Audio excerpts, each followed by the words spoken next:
Hello बच्चों, तो कैसे हैं आप? आई होप आप अच्छे होंगे। तो आज हम लोग class 11 chemistry chapter 1 some basic concept of chemistry का लेक्चर देखने वाले हैं। इससे पहले हमारा 2 वीडियो आ चुका है, तो अगर आप वो वीडियो नहीं देखे हो जाकर देख लो, उसका लिंक मैं वीडियो के डिस्क्रिप्शन में दे दूंगा। तो आज हम लोग क्या पढ़ने वाले हैं? Laws of chemical combinations. ठीक है, तो इस वीडियो स्टार्ट करने से पहले एक बात कहना चाहता हूँ कि जो बच्चे हमारे चैनल पर नए हैं वो चैनल को सब्सक्राइब करें, वीडियो को लाइक करें और दोस्तों में शेयर करें। ठीक है, तो चलिए वीडियो स्टार्ट करते हैं।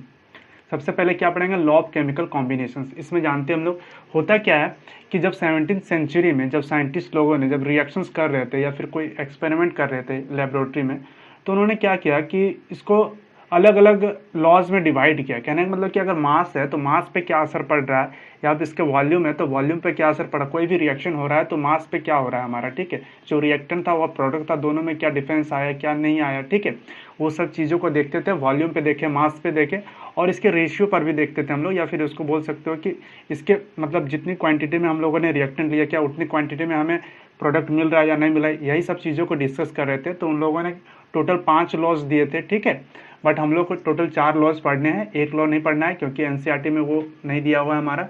ठीक है, तो चलिए क्या करके समझते हैं होता क्या क्या है। देखिए, लॉ ऑफ कंजर्वेशन ऑफ मास, पहला क्या हमारा law of conservation of mass है। दूसरा क्या, लॉ ऑफ कांस्टेंट कंपोजिशन या फिर डेफिनेट प्रोपोर्शन बोलेंगे उसको। ठीक है, तीसरा है हमारा लॉ ऑफ मल्टीपल प्रोपोर्शन और फोर्थ है हमारा लॉ ऑफ कंबाइनिंग वॉल्यूम्स, जिसको बोलते हैं गे लुसाक्स लॉ ऑफ कंबाइनिंग वॉल्यूम्स। ठीक है, चलो तो एक करके समझते हैं हम लोग। पहला क्या हमारा law of conservation of mass है ना, क्या बोल रहा है इसमें? It was postulated by a French chemist, क्या नाम है उनका? एंटन लेविजियर। ठीक है, इन 1789 में दिया था उन्होंने। क्या कहा उन्होंने? ड्यूरिंग एनी फिजिकल और chemical change the total mass of the product is equal to the total mass of the reactant. उन्होंने कहा कि जो मास होगा, रिएक्टेंट का जो मास होगा और प्रोडक्ट का जो मास होगा, वो दोनों क्या होंगे? बराबर होंगे।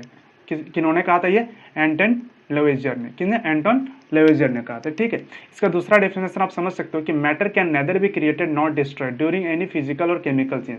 कहने का मतलब कि मैटर को ना तो हम लोग क्रिएट कर सकते हैं और ना ही डिस्ट्रॉय कर सकते हैं कोई भी फिजिकल या केमिकल चेंज की वजह से। ठीक है, अब इसको समझते हैं एग्जाम्पल से। मान के चले कि हमारे पास A + B रिएक्टेंट है, हमारा प्रोडक्ट क्या बना? हमारा C + D बना। ठीक है, इसका मास क्या था? A ग्राम था, इसका मास था B ग्राम था, इसका क्या था? C ग्राम था, इसका D ग्राम था हमारा। ठीक है, तो क्या इनके अनुसार क्या होगा?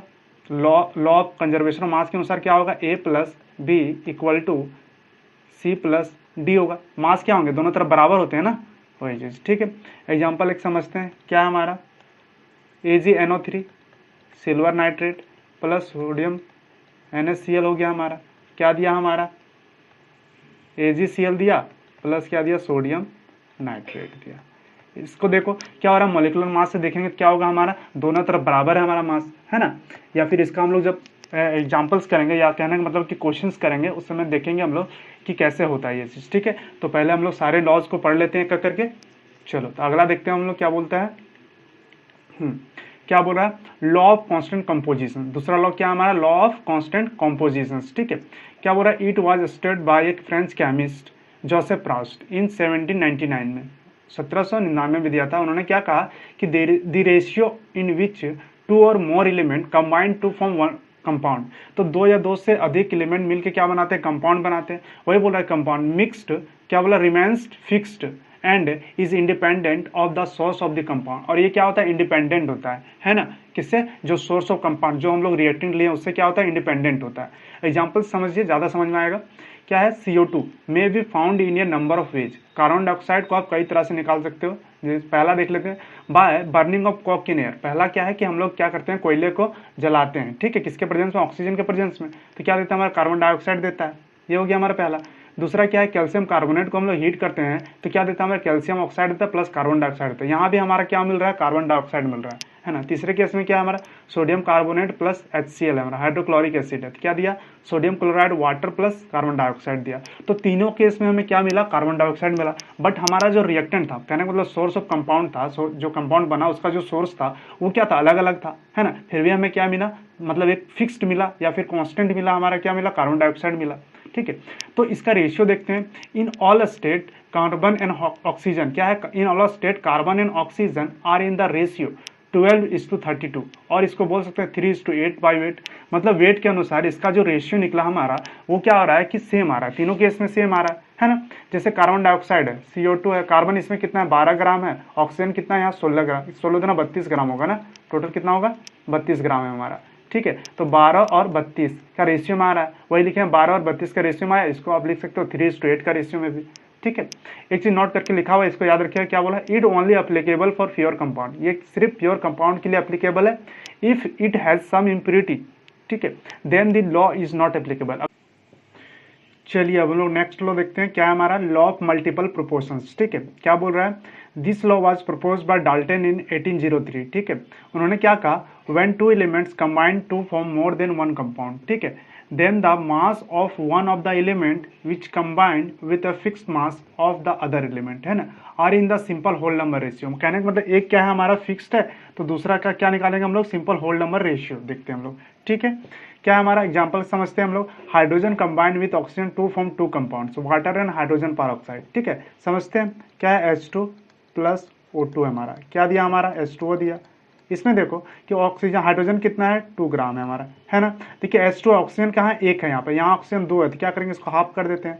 अब यहाँ पे ऑक्सीजन कितना ग्राम हो गया, 16 ग्राम होगा, है ना, टोटल 32 होता है, बट हाफ किया तो कितना होगा 16 ग्राम होगा, यहाँ 18 ग्राम आ गया हमारा, आ गया हमारा। अब दूसरा देखते हैं क्या है, H2 प्लस O2, क्या दे रहा है हमारा H2O2, इस ये इक्वेशन तो बैलेंस है हमारा, कोई दिक्कत नहीं है, तो ये 2 ग्राम है, मतलब हाइड्रोजन का मास क्या हमारा फिक्स है, बस ऑक्सीजन क्या कर रहा है हमारा, अलग हो रहा है हमारा, डिफरेंट आ रहा है हमारा। ठीक है, क्या देगा 34 ग्राम होगा हमारा। ठीक है, तो देखो यहाँ क्या हो रहा है कि हाइड्रोजन का मास क्या फिक्स्ड है, बट हमारा जो रेशियो दिखा रहा है किसका, ऑक्सीजन का दिखेगा हमारा, है ना, क्या है 16 ग्राम 32 ग्राम का दिख रहा है।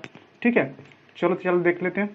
Therefore the masses of oxygen, क्या है हमारा, ऑक्सीजन का मास है 16 ग्राम और 32 ग्राम था हमारा, which combined with fix mass of hydrogen, मतलब 2 ग्राम था ये हमारा, and keep a simple whole number ratio, और किस रेशियो में दे रहा है 16:2, इसको लिख सकते हैं 1:2 का रेशियो में।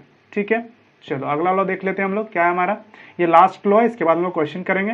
ठीक है, क्या बोला, गे लुसाक्स लॉ ऑफ कंबाइनिंग वॉल्यूम्स। ठीक है, क्या बोला, इट वाज प्रपोज्ड बाय गे लुसाक्स इन 1808। ठीक है, उन्होंने क्या कहा, when gases react together in a chemical reaction they do so in a simple ratio by volume, मतलब वॉल्यूम के क्षेत्र में इसका रेशियो देख रहे हैं हम लोग। ठीक है, to one another and to the volume of the product if these are also gases, अगर प्रोडक्ट भी हमारा गैस में है तो क्या होगा, provided all gases are at the same temperature pressure पे। ठीक है, एग्जाम्पल से समझते हैं, हाइड्रोजन है यहाँ कितना वॉल्यूम है, 1 वॉल्यूम है हमारा। ठीक है, यहाँ कितना ऑक्सीजन की, ये क्लोरीन कितना है 1 वॉल्यूम, ये भी है हमारा, तो HCl कितना हो गया, यहाँ 2 वॉल्यूम हो गया ना, बैलेंस किया तो क्या हो गया 2 वॉल्यूम आया हमारा, तो इसीलिए क्या होगा 1 volume hydrogen react with 1 volume of chlorine to give 2 volume of hydrochloric acid, या HCl बोल सकते हैं इसको, हाइड्रोजन क्लोराइड, है। एंड द रेशियो इज 1:1:2 का, 1:1:2 का रेशियो में आया। दूसरा देख लेते हैं क्या है हमारा, 2 वॉल्यूम है इसका 1 वॉल्यूम है, और इसका कितना है 2 वॉल्यूम है, तो इसका रेशियो क्या हो जाएगा 2:1:2। ठीक है, अगला देखते हैं, ये क्या है 1 वॉल्यूम है हमारा, ये 3 वॉल्यूम है, और ये कितना है हमारा 2 वॉल्यूम है, तो ये कितना आ जाएगा हमारा 1:3:2 का रेशियो। ठीक है, समझ में आया। चलो अब क्वेश्चंस देखते हैं ताकि ज्यादा समझ में आएगा आपको।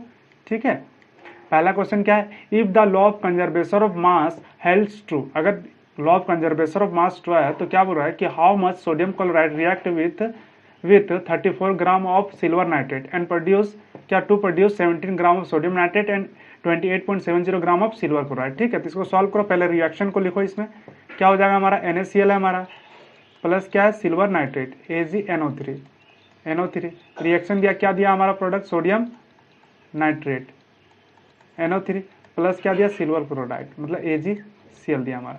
ठीक है, ये निकालना है हमको x ग्राम, यही निकालना, हाउ मच सोडियम क्लोराइड बोला है तो इसको x ग्राम ले लिए, सिल्वर नाइट्रेट दिया हुआ हमारे पास कितना 34 ग्राम, और सोडियम नाइट्रेट कितना दिया हुआ हमारे पास 17 ग्राम, और AgCl 28.7 ग्राम दिया।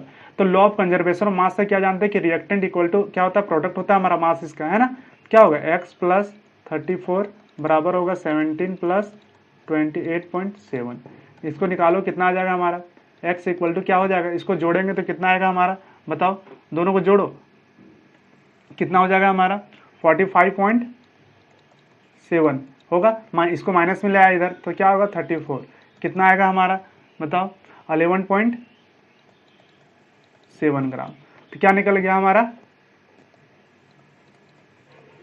मोलर मास नहीं बोलेंगे इसको, मास बोलेंगे, है ना, मास ऑफ NaCl इज कितना हो जाएगा हमारा 11.7 ग्राम, इसमें निकल गया हमारा, है ना। ठीक है, तो हमारा ये आंसर आ गया। चलो अब अगला क्वेश्चन देखते हैं क्या बोल रहा है हमारा। इफ 6.3 ग्राम सोडियम हाइड्रोकार्बोनेट, क्या है, सोडियम हाइड्रोकार्बोनेट है, are add to 15 gram of क्या है, एसिटिक एसिड, ठीक है, CH3COH सॉल्यूशन में, ठीक है, the residue is found to weigh 18 gram, ठीक है, what is the mass of CO2 release in the reaction. तो इस रिएक्शन में बोल रहा है कि CO2 का जो होगा वो कितना रिलीज करेगा, उसका कितना मास रिलीज होगा। तो सबसे पहले आपको रिएक्शन लिखना आना चाहिए, ठीक है, किसका किसका रिएक्शन है, सोडियम हाइड्रोकार्बोनेट और एसिटिक एसिड का है, ठीक है। तो लिखो क्या हो जाएगा, NaHCO3 हमारा प्लस क्या हमारा CH3COOH है हमारा, ठीक है। रिएक्शन करते हैं तो क्या देता है हमारा CH3COONA, sodium salt of carboxylic acid, इसको क्या बोलते हैं, sodium salt of carboxylic acid, plus देगा हमारा वाटर देगा, प्लस क्या देगा हमारा CO2 गैस देगा, ठीक है, ये तीनों दे रहा है हमारा। अब यहाँ क्या बोला है कि 6.3 ग्राम ये दिया हुआ है हमारे पास, तो क्या दिया है 6.3 ग्राम दिया हुआ है, एसिटिक एसिड दिया हुआ है 15.0 ग्राम ये दिया हुआ है हमारे पास, ठीक है। अब यहाँ पे रेसिडियो बोला है ना, residue is found to be 18 gram, weight कितना 18 ग्राम है, तो रेसिडियो में टोटल क्या आ जाएगा हमारा, यहाँ तक का आ जाएगा, है ना, कहाँ तक आ जाएगा, टोटल यहाँ तक आ जाएगा, कितना हो जाएगा हमारा 18 ग्राम ये है हमारा, ठीक है। और इसका निकालना है तो x ग्राम ले लो, हम लोग क्या जानते हैं, हम लोग लॉ ऑफ कंजर्वेशन ऑफ मास से कि दोनों तरफ बराबर होता है, तो जोड़ दो 6.3 gram plus 15 gram equal to क्या हो जाएगा 18 ग्राम प्लस x ग्राम। अब इसको निकालो कितना आ जाएगा हमारा 6.3 plus 15 equal to 18 plus x होगा। तो निकालो इसको कितना आएगा हमारा, इधर कितना हो गया 15 6 21 होता है ना, तो 21.3 gram equal to 18 plus x, और कितना निकलेगा भाई x इक्वल टू निकल गया हमारा 21.3 माइनस 18 कितना निकलेगा 3.3 ग्राम। तो क्या निकल गया हमारा जो CO2 कितना रिलीज हो रहा है हमारा 3.3 ग्राम, ठीक है। तो ये आ गया हमारा आंसर, ठीक है। चलो आगे चलते हैं, अगला क्वेश्चन देखते हैं क्या बोल रहा है हमारा। 2.0 gram of metal burn in oxygen to give 3.2 gram of its oxide. क्या बोल रहा है कि 2 ग्राम मेटल को हम लोग जला रहे हैं किसके ऑक्सीजन में, तो क्या दे रहा है 3.2 gram of its oxide, metal का ऑक्साइड दे रहा है, ठीक है। उसके बाद फिर क्या किया 1.42 gram of same metal heated in A steam, तो क्या दे रहा है हमारा give 2.27 gram of its oxide. मतलब दो अलग अलग जहां पे इसको गर्म कर रहे हैं हम लोग और दो अलग अलग मतलब मेटल उसी मेटल का ऑक्साइड दे रहा है, मतलब सेम हमारा मेटल लिया उसी का क्या हो रहा है हमारा ऑक्साइड दे रहा है। तो बोल रहा है कि which law is show by this data, तो ये कौन सा लॉ को शो कर रहा है ये आपको बताना है, ठीक है। तो चलिए इसको सॉल्व करते हैं, समझ में आता है। देखिए यहाँ पे 2 एक्सपेरिमेंट है, पहला में क्या किया है कि मेटल को ऑक्सीजन के प्रेजेंस में क्या किया इसको बर्न किया है ना। तो देखो फर्स्ट क्या लिखेंगे, इन फर्स्ट एक्सपेरिमेंट, देखो क्या हो रहा है फर्स्ट एक्सपेरिमेंट में क्या है 3.2 ग्राम ऑफ मेटल ऑक्साइड है ना, या इसको मेटल ऑक्साइड डायरेक्ट लिख सकते हैं ऐसे, या फिर लिख दो मेटल ऑक्साइड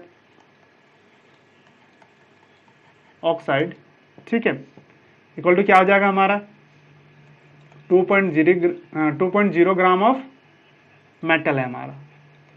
मतलब 3.2 ग्राम मेटल ऑक्साइड में कितना ग्राम मेटल है हमारा 2 ग्राम मेटल है, यहाँ क्वेश्चन से 2 ग्राम मेटल था ना, 3.2 ग्राम ऑक्साइड बन रहा है, मेटल ऑक्साइड बन रहा है, तो इतना हो गया हमारा। अब देखो जब इतना आया तो 100 ग्राम में कितना हो जाएगा 100 gram of metal oxide equal to कितना हो जाएगा हमारा बताओ, तो 2.0 डिवाइडेड बाय 3.2 इंटू 100 करेंगे हम लोग, ठीक है। तो निकल जाएगा हमारा कितना आएगा 6.25 ग्राम आएगा, देख रहा निकाल लेना कितना आएगा 6.25 ग्राम आएगा, ठीक है। तो इस तरह से क्या 100 ग्राम में निकल गया हमारा कितना 62.5 है ना। तो ये परसेंटेज भी निकल गया, मान के चलो कि हमारा मेटल उसमें कितना है 62.5% है ना। चलो तो इसको लिख सकते हैं हम लोग, इसीलिए परसेंटेज ऑफ मेटल ऑक्साइड कितना होगा हमारा, कितना आ जाएगा 62.5 ग्राम या 5% ऐसे लिख सकते हो हम लोग, ठीक है। ये निकल गया। अब सेकंड एक्सपेरिमेंट में देखते हैं क्या होता है। इन सेकंड एक्सपेरिमेंट में क्या हो रहा है हमारा, देखो क्या हो रहा है, 2 इसमें कितना दिया हुआ है हमारा मेटल ऑक्साइड कितना बना 2.27 ग्राम है ना, तो क्या लिखेंगे 2.27 ग्राम ऑफ मेटल ऑक्साइड कितना दे रहा है, उसमें कितना मेटल रख रहा है, कंटेंट या कंटेंट लिख सकते हो, कंटेंट कितना रख रहा है 1.42 ग्राम ऑफ मेटल, इतना रख रहा है हमारा, है ना। तो क्या होगा 100 gram of metal oxide content, कितना मेटल कंटेंट होगा 1.42 डिवाइडेड बाय 2.27 इंटू 100, है ना, इक्वल टू क्या आ जाएगा हमारा, निकालेंगे तो बताओ इस केस में कितना आता है हमारा 62.55, मतलब लगभग क्या आ रहा है हमारा सेम आ रहा है ना, लगभग क्या आ रहा है दोनों केसेस में सेम आ रहा है, और इसको परसेंटेज में लिखेंगे क्या आएगा 62.55% या 55। तो दोनों केस में क्या देख रहे हैं हम लोग कि मेटल का कॉम्पोजिशन है हमारा सेम है ना, मेटल जो हमारा है वो कितना है दोनों में सेम है हमारा, ठीक है। तो क्या लिखेंगे हम लोग, एक मिनट, हाँ क्या लिखेंगे, in both cases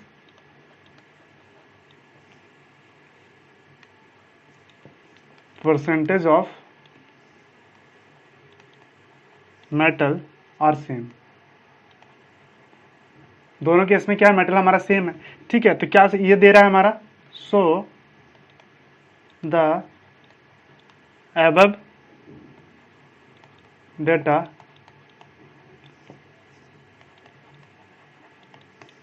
state the law of constant composition, constant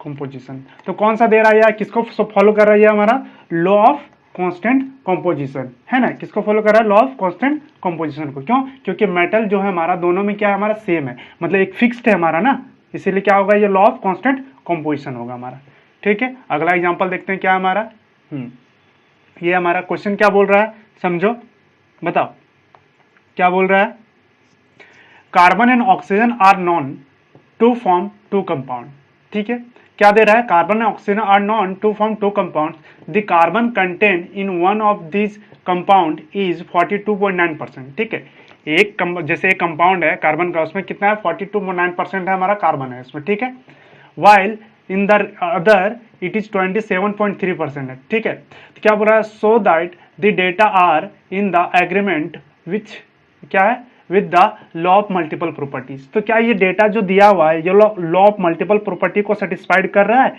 कि नहीं कर रहा वो बताना आपको, ठीक है। तो समझो क्या है हमारा दो एक्सपेरिमेंट इसमें भी हमारे हैं, है ना, या दो कंपाउंड बोल सकते हो, दो कंपाउंड है हमारे, जिसमें से पहला में कितना है कार्बन हमारा 42.9 और दूसरे में क्या 27.3% है, ठीक है।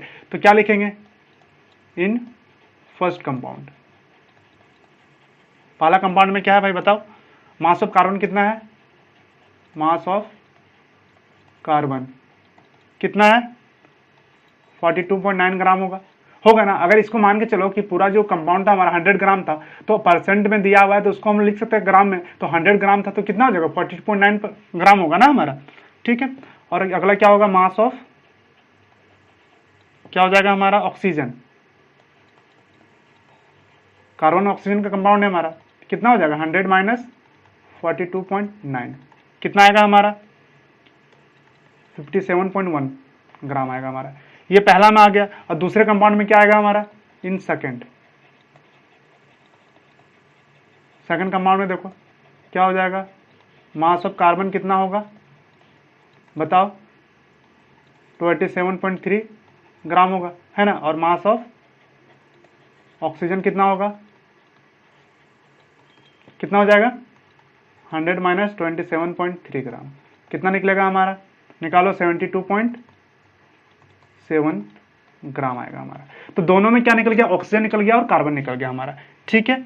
चलो अब पहला कंपाउंड में देखते हैं हम लोग, ठीक है, इन फर्स्ट कंपाउंड,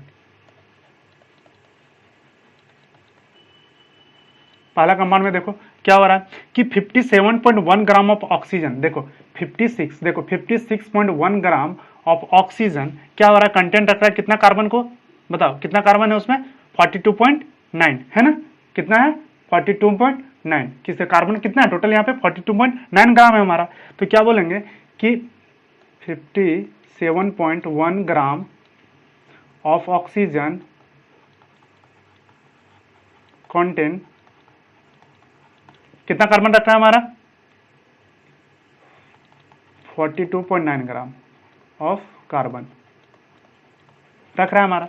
ठीक है, तो अगर 1 ग्राम, अगर 1 ग्राम ऑफ ऑक्सीजन, एक को फिक्स करें हम लोग, ठीक है, लॉ ऑफ मल्टीपल प्रॉपर्टीज में क्या करते हैं, एक को फिक्स करते हैं, है ना, तो क्या होगा 1 ग्राम ऑफ ऑक्सीजन कंटेन कितना हो जाएगा भाई बताओ? 42.9 डिवाइडेड बाय 57.1, कितना आ जाएगा हमारा आंसर? 0.75, कितना आएगा? 0.75 ग्राम आएगा हमारा। ठीक है, अब हम लोग सेकेंड एक्सपेरिमेंट का देखते हैं होता क्या इसमें। ठीक है, इन सेकेंड एक्सपेरिमेंट, इसमें देखो कितना हो रहा है हमारा? 72.7 ग्राम ऑफ ऑक्सीजन कंटेन, कितना रख रहा है मेटल हमारा? 27.3 ग्राम, है ना। तो फिर 1 ग्राम ऑफ ऑक्सीजन कंटेन कितना रखेगा? 27.3 डिवाइडेड बाय कितना होगा हमारा? 72.7। तो इसको सॉल्व करोगे तो क्या आएगा आपका? 0.375 ग्राम। तो दोनों का निकाल लिए कि 1 ग्राम, एक चीज को क्या किया हम लोगों ने? फिक्स किया। क्यों? क्योंकि मल्टीपल प्रॉपर्टीज देख रहे हैं हम। लॉ ऑफ मल्टीपल प्रॉपर्टीज में क्या होता है हमारा कि एक जो हमारा कंपाउंड है वो क्या होता है, या फिर एक एलिमेंट जो हमारा क्या होता है वो फिक्स्ड होता है ना। और दूसरे का हम लोग देखते हैं तो दूसरे का रेशियो देखेंगे हम लोग कि कहाँ ये एक सिंपल होल नंबर रेशियो दे रहा है कि नहीं दे रहा है ना। तो चलो निकल गया, दोनों का क्या रखे हम लोग? ऑक्सीजन को फिक्स रखे हैं। अब दोनों का हमारा निकल गया, कितना निकला? पहला एक्सपेरिमेंट में कितना लगा? 0.75, और दूसरे में क्या निकला? 0.375 ग्राम निकला हमारा। ठीक है, तब लिखो, इसको ऐसे करके लिखते हैं यहाँ पे। हाँ, the ratio of mass of carbon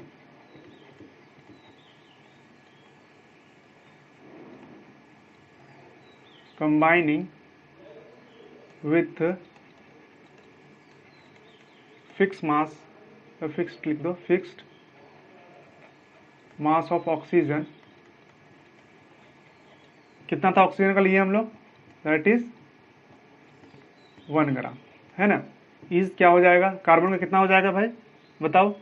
तो 0.75 था हमारा, इज टू 0.375 था हमारा, है ना। इसको ऐसे भी लिख सकते हैं हम लोग, इसको तोड़ोगे तो क्या आएगा हमारा? 2:1 का रेशियो में।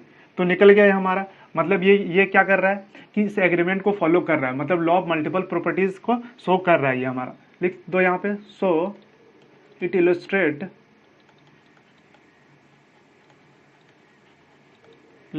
the law of multiple properties। ठीक है, ये रहा हमारा क्वेश्चन। चलो अब नेक्स्ट क्वेश्चन देखते हैं। अगला क्वेश्चन हमारा क्या हमारा? हाइड्रोजन परऑक्साइड है हमारा। ठीक है, क्या है? Hydrogen peroxide and water contain 5.93% and 11.2% of hydrogen respectively. मतलब हाइड्रोजन परऑक्साइड में कितना है? 5.93, और वाटर में कितना है? 11.2। ठीक है, इसका hydrogen respectively, so that the data illustrate law of multiple properties. तो क्या ये मल्टीपल प्रॉपर्टीज को फॉलो कर रहा है कि नहीं कर रहा है, ये बताना है आपको। ठीक है, तो सॉल्यूशन करते हैं इसका। क्या दिया हुआ हमारे पास? गिवन H2O2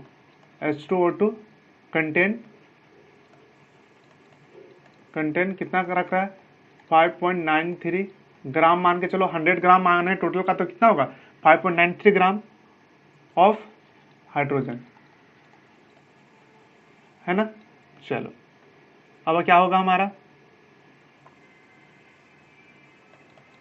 H2O कंटेन ये कितना रख रहा है भाई? 11.2 ग्राम ऑफ हाइड्रोजन। हो गया हमारा। चलो अब क्या करते हैं, क्या करके देखते हैं हम लोग, है ना, इन H2O2 में। ठीक है, तो मास ऑफ H2 कितना है हमारा? हाइड्रोजन कितना है हमारा?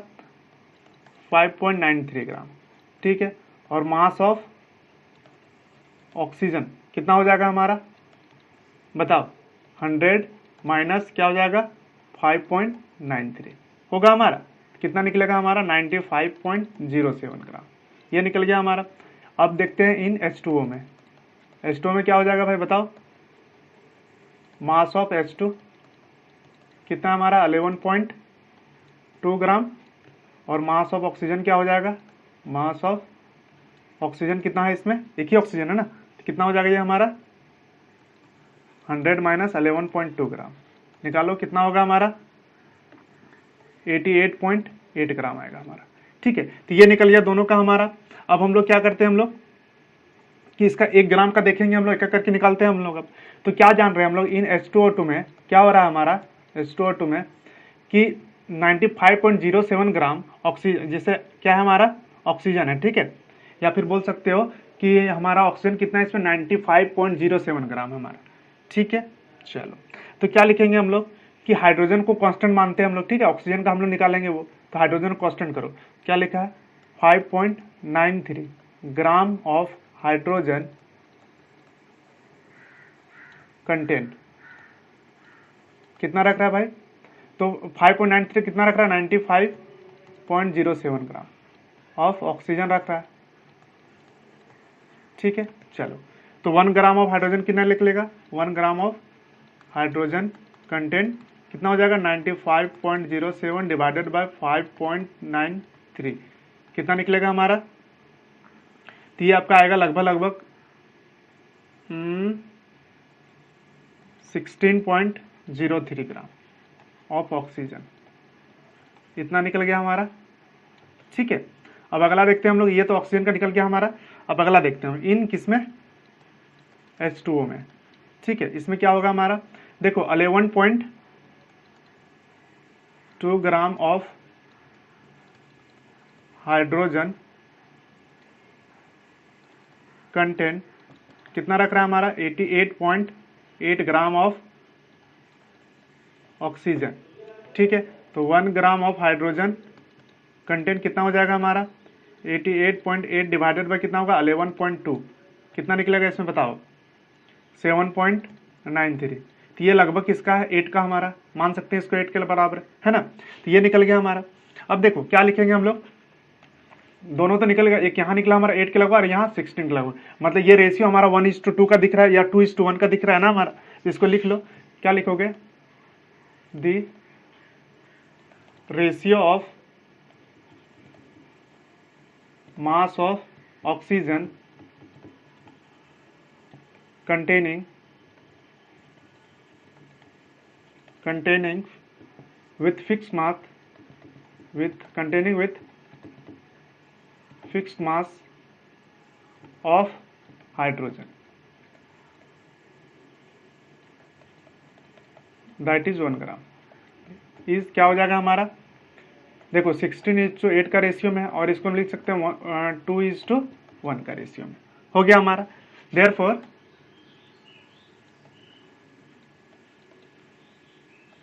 It illustrate law of multiple properties,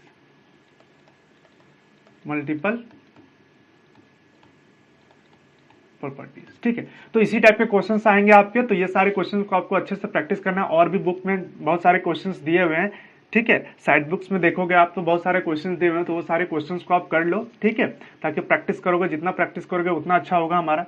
ठीक है, चलिए, तो फिर ये वीडियो लंबी हो रही है, तो वीडियो यहीं तक रखते हैं हम लोग, और नेक्स्ट वीडियो में हम लोग क्या पढ़ेंगे, डाल्टन एटॉमिक थ्योरी पढ़ेंगे और एटम्स ऑफ मॉलिक्यूल के बारे में समझेंगे हम लोग। ठीक है, तो इस वीडियो को यहीं समाप्त करते हैं। और एक बात कहना चाहता हूं कि जो बच्चे हमारे चैनल पे नए हैं वो चैनल को सब्सक्राइब करें, वीडियो को लाइक करें और दोस्तों में शेयर करें। ठीक है, तो चलिए मिलते हैं फिर नेक्स्ट क्लास पे, बाय।